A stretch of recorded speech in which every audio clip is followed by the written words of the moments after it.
আসসালামু আলাইকুম। আমি আপনাদেরকে আজকে জাপানিজ হিরাগানা সম্পর্কে কিছু ধারণা দিব এবং হিরাগানা লেখার পদ্ধতি দেখাবো। তাহলে আসুন শুরু করা যাক। প্রথমে আমরা হিরাগানা শুরু করব আজকে। প্রথম হিরাগানার প্রথম অক্ষরের নাম হচ্ছে আ। আ লিখবেন ঠিক এইভাবে, আ। তারপর হচ্ছে ই, তারপর হচ্ছে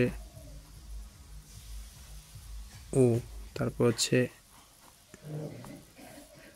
এ, তারপর হচ্ছে ও,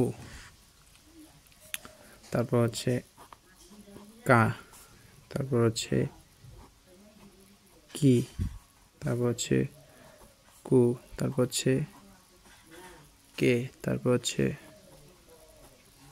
কো, তারপর হচ্ছে সা, তারপর হচ্ছে শি, তারপর হচ্ছে সু, তারপর হচ্ছে সে, তারপর হচ্ছে সু, তারপর হচ্ছে তা, তারপর হচ্ছে চি, তারপর হচ্ছে সু, তারপর হচ্ছে তে, তারপর হচ্ছে তো, তারপর হচ্ছে না, তারপর হচ্ছে নি, তারপর হচ্ছে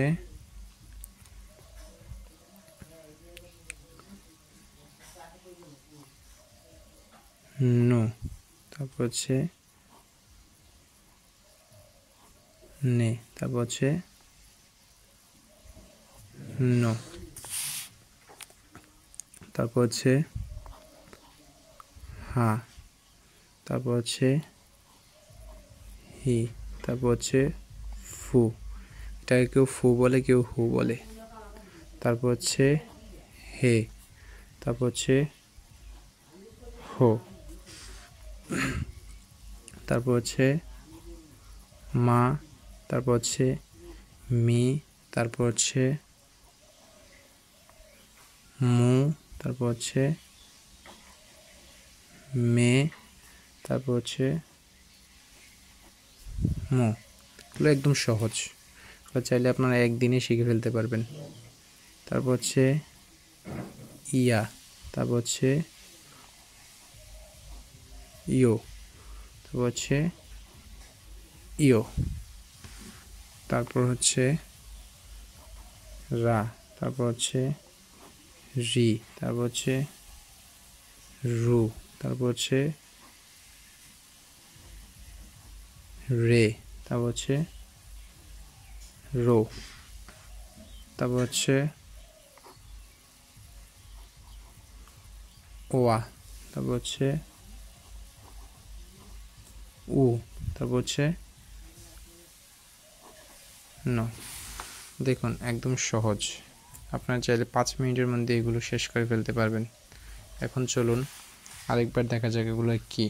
প্রথম বর্ণটা হচ্ছে আ, তারপর হচ্ছে ই, তারপর হচ্ছে উ, এ, ও, কা, কি, কু, কে, কৌ, সা, শি, সু, সে, সো, তা, চি, সু, তে, তো, না, নি, নু, নে, নো, হা, হি, ফু, হে, হো, মা, মি, মু, মে, মো, ইয়া, ইয়ো, ইয়ো, রা, রি, রু, রে, রো, ওয়া, ও, ন।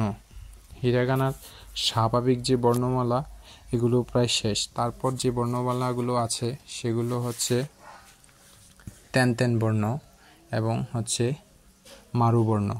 তারপর কিছু বর্ণ আছে যুক্ত বর্ণ, যেগুলো পরবর্তী ক্লাসে আলোচনা করা হবে। ধন্যবাদ। চ্যানেলটি সাবস্ক্রাইব করে পাশে থাকুন। জাপান সম্পর্কিত সকল তথ্যের আপডেট জানতে সাবস্ক্রাইব করে পাশে থাকুন। ধন্যবাদ।